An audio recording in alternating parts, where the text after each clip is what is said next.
One thing that drives me absolutely bonkers on the web is the endless videos where they tell you which nut or leafy green is the very healthiest one, or people who ask these kinds of questions to me pretty much every day. First off, these are not as healthy as you think due to oxalates and many other issues.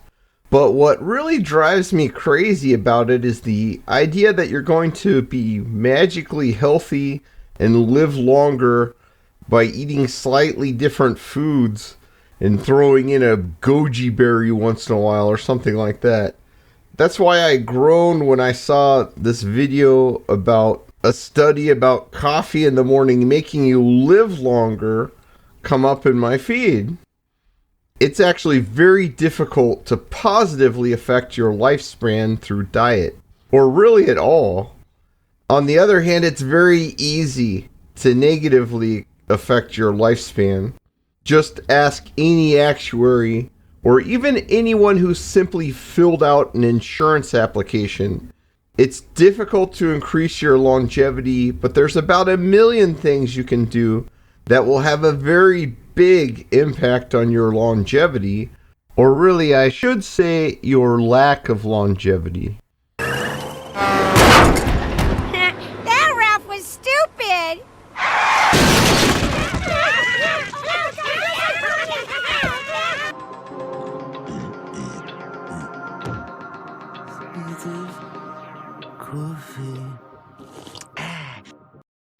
It's been pretty well established that drinking coffee has a host of health benefits. In a brand spanking new analysis, researchers confirm that reality, but they take things a step further by attempting to address if timing coffee consumption provides more or less benefit. In this analysis, researchers performed a prospective associative study, which means that they collected data over time from people who do not consume coffee, the heathens, and those that do consume coffee, but at different times. If the dots and the lines move to the left of the red line, the standard risk, there's reduced risk of cardiovascular mortality. I won't bother you with the numbers on the right side because they're included in the lines and dots that we're focusing on. So, what do we see here? Well, clearly, all coffee consumption, even over 3 cups in the morning, is associated with reduced risk. Interestingly, all-day consumers do not experience this benefit because the lines, those are called confidence intervals, cross the middle line, indicating we weren't confident enough in the results to identify an effect, statistically speaking at least. A couple of things came to my mind right away before I even watched any of the video. First off, this is just observational nonsense, probably funded by Big Coffee. I'm sure Lane Norton, the super genius, totally real academic, in a totally honest field that's actually a totally real science, and who never took PEDs and is not a manlet at all, would totally rant and rave if he heard me saying this, but let's face it, if Coca-Cola has 11 times the science budget of the NIH, you can be sure the next most popular addictive beverage also has quite a marketing budget. I mean research budget of totally real science. That's not to say supplements won't help you with your health, and maybe even bump up your longevity a bit, and if you add a couple of percentage points for a human, that means a couple extra healthy years. And this is especially going to be true if it's a nutrient like taurine, glycine, or vitamin D that you're almost certainly deficient in, because while positively increasing your lifespan is very difficult, if you're deficient in things, it can very quickly negatively affect your lifespan. Not to mention your general health and well-being and your ability to use your brain, for example. That's why I take these as supplements, but simply adding in some magic food is not going to do much for you, if anything at all. This theory of yours is not science, it is non-science, and some are even more blunt and they say it's nonsense. How do you respond to that? You know what, this interview's over. Why? Because what your producer said, you wouldn't bring that up, all right? It's a fair question. No, it's not. It's a hatchet job. People say correlation is not causation all the time, but I realized after a crazy comment from Vegan Gains in a debate that not everyone knows that real science actually does prove causation. Yeah, so you claimed that any kind of data that, a vegan or just, I don't know, anybody who has any kind of sensible position on nutrition, like, saturated fat being related to heart disease, your response to that is the data is only associative. That's a strange statement to make because... so you claimed that any of that data is immediately invalid because it's associative. All the data is going to be associative no matter the study. If you feed someone sugar and then you check their insulin levels and they went up, then you have causation. That's it. That is, you performed an experiment and you measured the result. No need for 5,000 subjects, questionnaires, following people for 10 years, or other endless nonsense. This is factual experimental data, and that's enough to say a lot of things. I think that today, if you go to school, even for a field that claims to be scientific, you may not have been taught this unless you took some very specific courses most people don't need. So I just want to make this very clear, because in this dishonest world, it's critically important for your health to understand these facts. This is what science really is, and people can argue about theories, but the facts are what matters. It's like with vegans claiming citrate is deacidifying. They have tons of theory why, which really makes no sense, but the reality is that bicarbonate yields exercise performance benefits because it does deacidify the body at a cellular level, but they're claiming that citrate creates bicarbonate in the body, but since it actually has the reverse effect and acts as a metabolic poison that makes your exercise performance worse, it's obvious that that's not happening. So Bart K, for example, was talking about another theory which would say that the citrate would not do that, but the thing is, it's a theory. But since we've tested it, we don't have to guess anymore. We know for a fact this stuff does not do what's claimed. Citrate is very quickly excreted from the body, and it's a cellular poison, and it has no benefits to the human body. It's really a waste product in the human body. To be science, you have to not just make things up, but you have to actually do something. The true mad scientist does not make public appearances. He does not wear the "Hello, my name is" badge. He has only the one purpose: do bad things to good people with science! Personally, I hate coffee, and I always have. I have very sensitive taste buds, and I've always hated that about myself. But now I appreciate it because there's a lot of things that I dislike, and coffee is towards the very top of that list, along with spinach, which is another thing with tons of toxins in it that we don't want, and many other supposedly healthy things that really aren't. Most people aren't nearly as sensitive as I am, and it's very addictive. It's also promoted as being good for you, and that leads most people who have the opportunity to become coffee addicts. When I was growing up, everyone was smoking and drinking coffee all the time. That's basically all adults seem to be doing, aside from going to work and driving around in cars. Judging by the ridiculously long line every time I drive past a Starbucks, that seems to be much the case today as well. So in a sense, coffee is a sign of wealth. You need extra money to buy coffee, especially if you go to fancy places like Starbucks to get your insanely sprayed, nutrient blocking, mineral removing, fluoride packed oxalate juice. And while it has quote unquote only 2 milligrams of oxalate, this adds up really quickly because a lot of people have 8, 12, even 16 cups a day. And that's quite a bit of oxalate, and really you should be having 0. It's also a sign of free time and having a real job in an office. Coffee is freely given out in most offices instead of in a shift work or a temp job or a labor job where you're not going to have facilities available to have it at all, or if you do get it, you'll have to pay $5 at Starbucks. And this kind of job is highly associated with reduced longevity. And there's a lot of reasons for that, but lack of sleep, stress, and poor environmental factors are among them. In general, the very best thing you can do to live a long and healthy life is to be born rich but not too rich. There's many reasons for this, but mathematically the good things tend to clump together, and so do the bad things. And being an extreme outlier is also a bad thing. Life is not as random as it appears, and for example, you would think it would be very rare to be a descendant of Charlemagne, but if you're of European stock, then the chances are very good that you are. In time, people become the ancestor of everyone, or else they become the ancestor of no one at all. If you grow up in a house with a nice breeze from the ocean, eating organic food like fresh caught seafood, on average you'll be a lot healthier than someone who grew up in East LA, in smog so bad that your eyes sometimes swell shut, eating Doritos all day and drinking nothing but Mountain Dew. They're watering crops with a sports drink?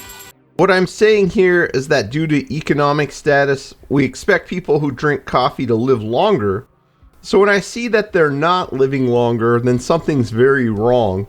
People who drink coffee on average are a decent jump upwards in economic status, so expect them to live longer on average. But in the observational data, we see that the ones who drink the most coffee aren't living any longer than the Doritos eaters and the Roundup sprayers, and these guys are exposed to all kinds of unhealthy things. The ones who only drink coffee in the morning, on the other hand, do live longer. You know, the ones who drink a lot less coffee. That is the obvious conclusion, or at least should be, but the authors of the paper present it as if there's something special and magical about the time of the day that makes coffee extra healthy when taken in the morning. But this is almost certainly yet more nonsense, just like you see for many products being marketed as healthy. We're on the dog's milk. Dog's milk! Nothing wrong with dog's milk. Full of goodness, full of vitamins, full of marrowbone jelly. If you're watching this channel, then the chances are you already know that many plants have many anti-nutrients. You probably knew that before you even found this small, secluded channel and started watching my artisanal, handcrafted videos. I've known this a long time, but I didn't realize until recently just how bad it could be, especially when it comes to coffee, which seems to be one of the very worst offenders. There are a lot of anti-nutrients in coffee, as well as other plants, but coffee in particular has a lot of anti-nutrients that will block out the absorption of nutrients, even in fully bioavailable foods such as meat. And so if you take coffee around meal times, then you're not going to absorb a lot of the food or a lot of the nutrients. And that's not what you want. And they can actually get into your bloodstream and actually strip out nutrients. Caffeine alone will just strip out magnesium out of your bloodstream. So it'll lower your magnesium levels, dehydrate you a bit more too. And so, that's not what you want. I have also seen people when they're taking medications, such as thyroid medications, you're supposed to just take thyroid medication with nothing except water, wait 30 minutes before you eat anything else. And then I've found people that were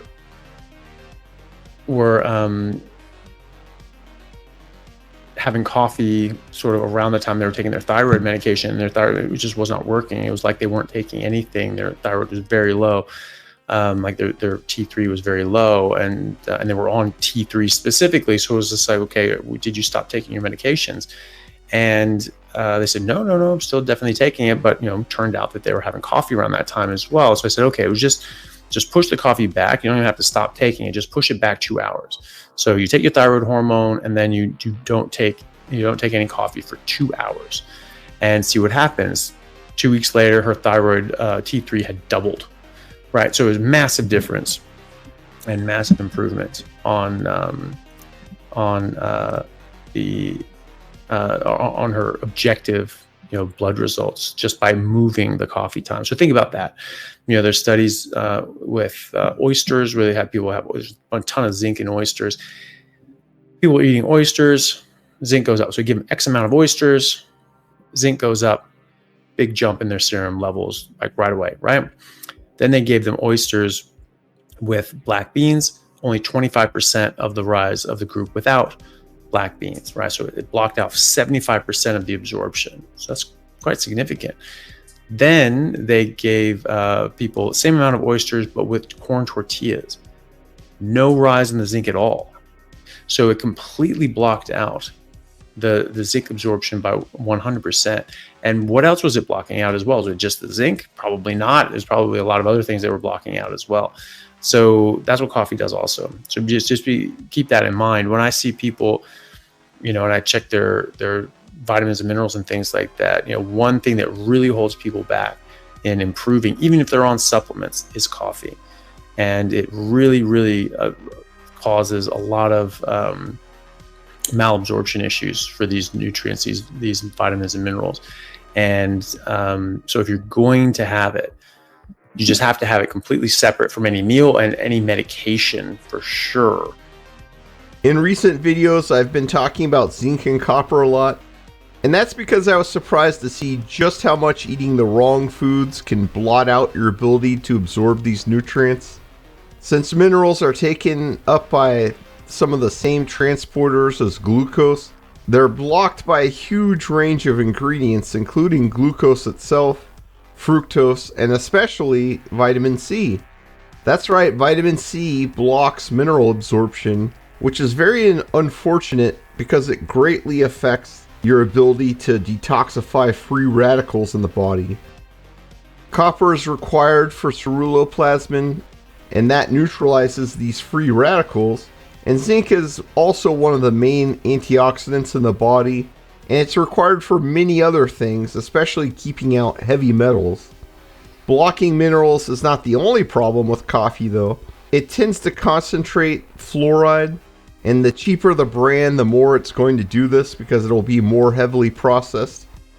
This is due to the processing, so if you look up these values for coffee, often it's based on these kind of pure, raw, organic beans, not the processed coffee itself. So most assays of fluoride show a relatively modest amount, but the actual amount you get can be many times higher than this. Since fluoride is neurotoxic, you really don't want to have too much of it. The type also matters, and elemental fluoride is one thing, but the stuff they use as a water additive is really just industrial runoff, and the body has a lot of trouble dealing with this stuff. This is also what tends to be concentrated in coffee with the processing, so unless you're just getting the beans and grinding it yourself, you're probably getting a lot more fluoride than you think you are. Coffee is also one of the most sprayed crops because it grows well only in small areas of very insect-intense locations. When you have this kind of intense monocropping agriculture, which is a modern and unsustainable practice that destroys the soil, insects just run wild without huge amounts of spraying. That's because the concentration of their natural nutrition is infinitely higher than it would be in nature, or even on a farm that grew various crops that don't all attract the same pests. The researchers, or perhaps I should say paper writers, since it's not an experiment but just observational opinion piece, do point out a lack of sleep from the night drinkers as one of the possible causes. To be fair, there could be something to this as coffee impairs sleep. People don't realize that one of the main mechanisms of stimulants is really to increase cortisol, which then increases blood sugar. People are absolutely terrified of cortisol on the one hand, but on the other hand, they're constantly slamming down caffeine and totally oblivious to its effects. I think the main problem here is the mineral blocking though. Everything but animal products tends to block minerals to some degree, but for coffee, it's almost complete blockage. The morning drinkers are probably not doing too much damage in this respect, and modern breakfast foods really don't have any in them anyway. If you drink it with your burger at lunch and then your steak that you eat at dinner though, then you're going to almost completely block zinc from your diet. This will also cause big issues with every other mineral in the body because they all use the same transporters, and zinc controls this process and helps determine what gets in and what goes out. Move it, shout ahead. We call it Three Stooges syndrome. I used to think coffee was kind of neutral and maybe even partly good, but in reality it's just bad. Hilariously, it's promoted for its polyphenols, but what are they? The main one is actually caffeic acid. Now, caffeine is also promoted as a workout aid and a health aid, and to be fair, it could help make you skinnier, but not in a good way, as the main thing it does is raise cortisol, though it does have some appetite suppression effect as well, so that could be a little bit useful to some people. The problem is when cortisol and insulin are both high at the same time, then cortisol starts to make sugar by burning lean body tissue. So chronically elevated cortisol and insulin can have a very nasty effect in the body, and that describes a lot of people today. Coffee blocks minerals, and the processing of coffee concentrates fluoride, which is neurotoxic even at low levels. Worse, the form is usually the additive in water, which is really industrial waste and is poison at any level. Being low in minerals is really bad for you, and it ultimately intensifies the rate you age at because they're critical for detoxifying free radicals. This effect is at its worst at mealtime, but it persists for days after taking coffee due to the diuretic effect. Coffee isn't going to make you live longer, it's going to make you age more rapidly, and the more you take and the closer to mealtime you take it, the worse this effect is going to be. Coffee is pretty bad for you, and someday I'll make a video listing out every way it causes problems. But since it also interferes with vitamin D absorption, you might want to avoid putting butter in your coffee, as some low-carb people do. Just put it in your mouth instead. Also, stay away from junk science. If it doesn't involve an actual experimental intervention, it's not science, it's just marketing. And in modern times, these industries are run more like cartels than businesses. Envelope marked bribe. Empty. Social Security card. That's just an SS card, you dumb kopf.